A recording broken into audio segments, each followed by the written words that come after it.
Allora, stiamo parlando appunto degli immigrati, lo spaccato, l'occupazione e anche l'integrazione sul territorio. Lei è segretario FIOM CGIL, quindi aziende di un certo tipo dove ci sono anche impiegati operai. Come vede la situazione? Come la vedete voi?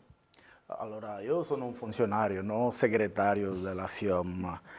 Allora, noi come la vediamo? Allora, la popolazione metalmeccanica è abbastanza anche malandata, no? Ci sono quelli che stanno avvicinando anche alla pensione, cioè uno come me, io sono arrivato nel 99, quindi non c'era ancora questa tendenza al declino, quindi c'era maggiore spazio per il lavoro, quindi tutti quelli che sono stati poi regolarizzati nel 2003 con la famosa Bossi-Fini, 700.000 persone, sono oggi in una fase avanzata del lavoro, quindi allora il problema sono i nuovi che stanno arrivando con questo modo, comunque nelle navi che c'ha anche questo impatto mediatico, che poi i dati rivelano che poi sono anche una minoranza, perché poi forse è l'aspetto, questo colore che tende verso il nero, no? L'uomo nero che fa la differenza,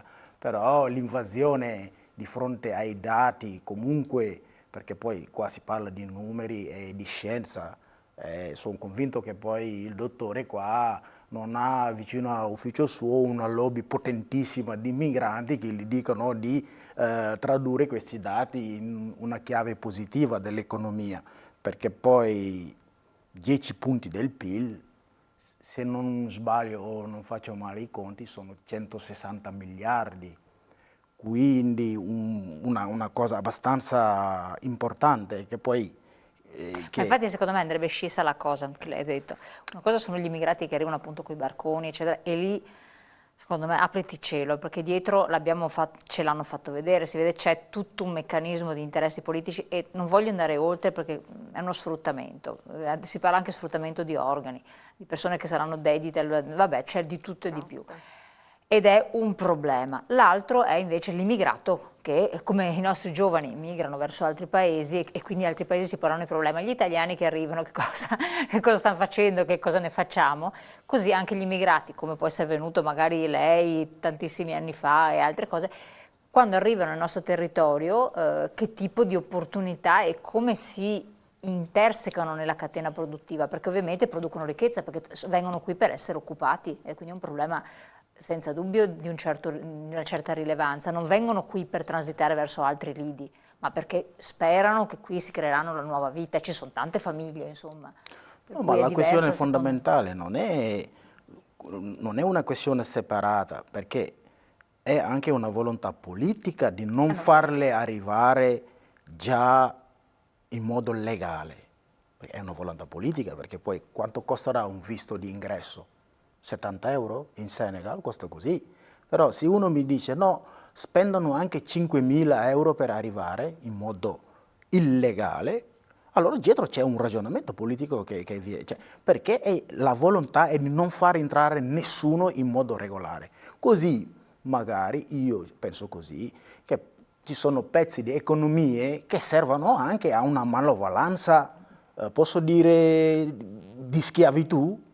Cioè, alla fine il ragionamento politico è quello, perché se le posso far arrivare regolarmente perché mi servono, perché i dati dicono questo, perché ci sono interi pezzi dell'economia che oggi chiede manovalanza. Quanti imprenditori vanno in Assolutamente, oppure televisione tecnici specializzati, dicendo tantissimi. che mancano, cioè, manodopera? Allora, facendole arrivare così, uno, lo Stato ci guadagna. Perché lo dico? Perché a un certo punto si porrà il tema della regolarizzazione.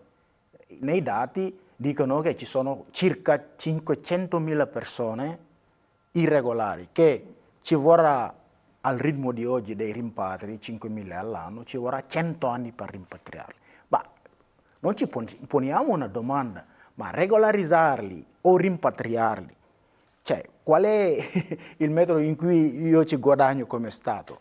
Quindi si porrà anche il tema, allora io le faccio arrivare così, e dopo ci speculo e dopo ci guadagno anche dei soldi, perché un permesso, mi ricordo della regolarizzazione di Bossi-Fini, i badanti pagavano 500 euro a permesso e quelli del mondo industriale 800 euro. Poi moltiplicando 700.000 con quelle cifre, cioè stiamo parlando di miliardi. Quindi c'è una volontà politica, secondo me. Forse sbaglio, però viene da pensare. Sì, prego. Tra l'altro la regolarizzazione, come dicevo prima, è un'emersione e regolarizzazione spesso di persone che hanno già un lavoro, perché con gli ultimi decreti introdotti siamo arrivati al paradosso che richiedenti asilo che sono in attesa di avere la risposta dalle varie commissioni che valutano le richieste appunto di asilo, di rifugiato, e ci mettono 1 o 2 anni, ci sono persone che aspettano 1 o 2 anni, nel frattempo trovano anche lavoro.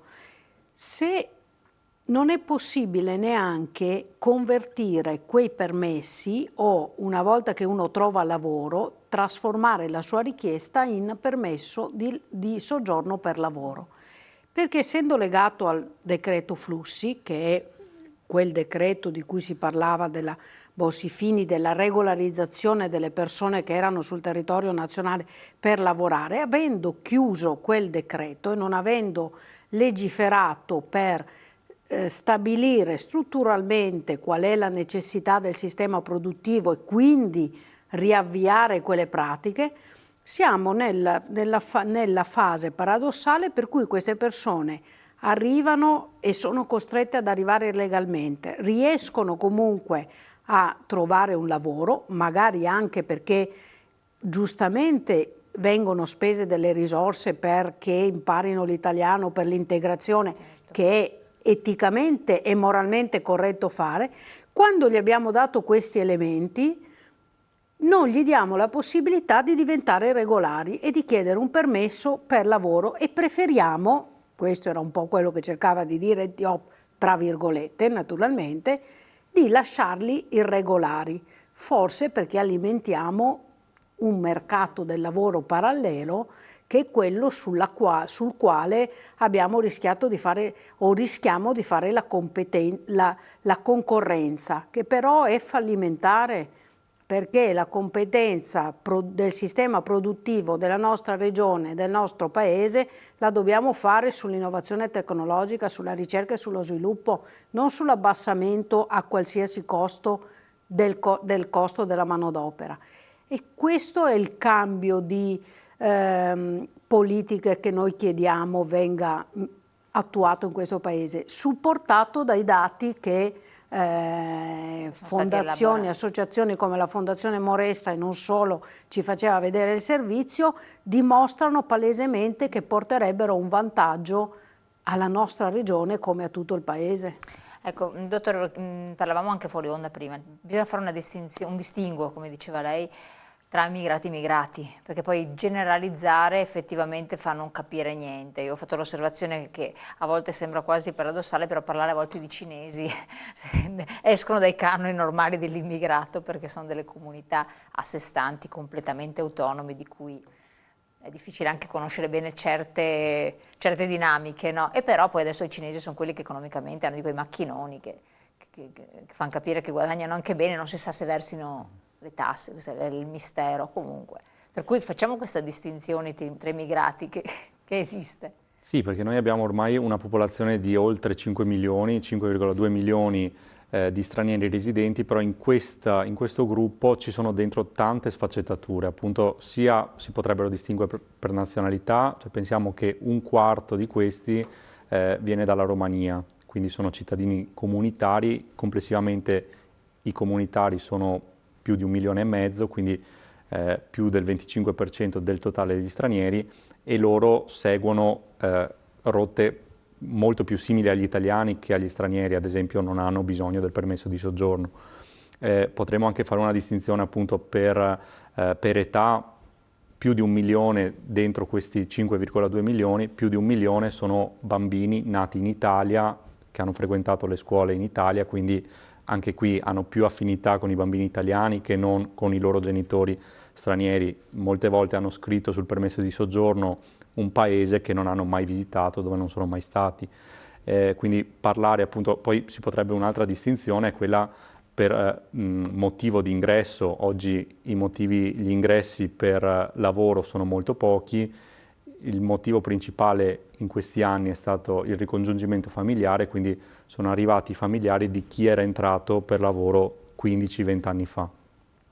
E ultima battuta, questa frammentazione è un po' la peculiarità del sistema italiano, perché altri paesi hanno una immigrazione molto più omogenea. Pensiamo alla Francia, che ha avuto un grosso flusso dalle ex colonie, lo stesso vale per l'Inghilterra, dall'India, Pakistan e comunque sono paesi con una storia coloniale. Altri che l'hanno vissuta dopo, come la Germania, comunque hanno flussi molto più omogenei, in quel caso dalla Turchia. Noi abbiamo una frammentazione molto forte tra paesi, appunto cinesi, rumeni, marocchini, albanesi, ucraini, in settori molto diversi, e sono tutte nazionalità che non hanno nessun legame con l'Italia storico, cioè arrivano tutti che non conoscono... Né storico né culturale proprio. Né storico né culturale. Perché almeno quelli forse... dell'Inghilterra o della Francia qualcosa... Esatto, in quei casi hanno comunque un legame linguistico, arrivano nel paese che già conoscono la lingua. Noi, a parte qualche albanese, gli altri non sanno assolutamente la lingua, molti non sanno neanche l'alfabeto come i cinesi o i paesi arabi, per cui abbiamo molte più difficoltà nell'integrazione e anche appunto nel gestire comunità diverse abbiamo molte più difficoltà.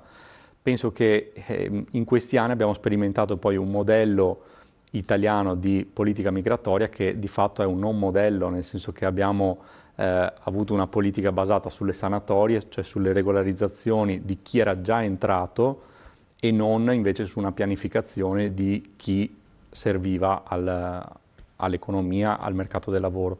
Questo potrebbe essere l'occasione, dopo 10 anni praticamente di assenza dei decreti flussi, un ripensare una politica basata su questo aspetto, cioè su programmare il nostro fabbisogno economico e produttivo e su quello basare una politica migratoria. Sarebbe una svolta epocale per il nostro paese. Ecco, lei ha detto alcune cose estremamente, anzi tutte sono cose interessanti, alcune cose su cui vorrei puntare nuovamente l'attenzione con il suo supporto. Fattore culturale, io dico anche fattore religioso, perché religione e cultura, insomma, l'entrare è anche un po' rifacendosi a quella che è la sua esperienza diretta, perché magari uno che ha vissuto direttamente può parlare con cognizione di causa, che non chi vive di riflesso, no? L'arrivare in un paese dove veramente non c'è nessun trade union con il proprio paese di origine, che cosa comporta per un giovane? E quindi anche in base a quello che lei non solo si ricorda, però anche magari confrontandosi con dei connazionali che hanno fatto un'esperienza analoga. Lei veniva dal Senegal? Dal Senegal. Sì. No, a primo impatto è una cosa abbastanza difficile, però chi parte spesso è armato da una voglia di riscatto e questa voglia supera di gran lunga tutte le difficoltà che uno può affrontare, perché io capivo il francese e l'italiano non l'ho mai sentito. Per me ciao voleva dire arrivederci. Arrivi in un contesto in cui ti devi dar da fare, quindi c'è questa volontà, però a livello istituzionale se non trovi un'accoglienza indirizzata in dei percorsi, ad esempio... Cioè sapere a chi rivolgerti, sì, che strada fare. Trovi già dei meccanismi prestabiliti che funzionano. Allora, qua abbiamo avuto delle leggi nel 98, turco-napoletano, e la Bossi-Fini, sono stati i più grandi, diciamo, in arco di 30 anni, che si sono sempre basati in una chiave emergenziale, ma non in una chiave di prospettiva.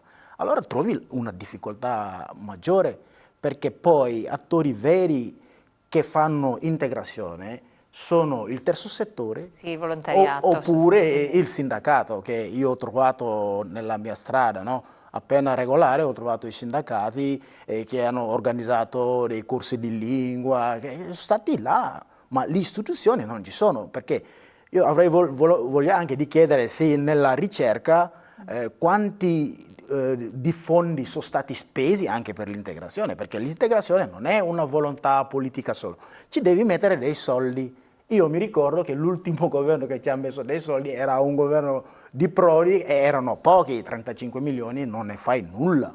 Quindi questo che manca, una istituzione che dice ok, questa non è emergenziale, è strutturale e come tale io devo attuare delle politiche anche strutturali in chiave di prospettiva e questo è sempre mancato, però ognuno poi dopo va a elaborare, perché io ho passato tutte le fasi dell'immigrazione, da clandestino, ok, fino alla regolarizzazione, fino alla cittadinanza italiana, quindi qualcosa posso anche... Ha figli?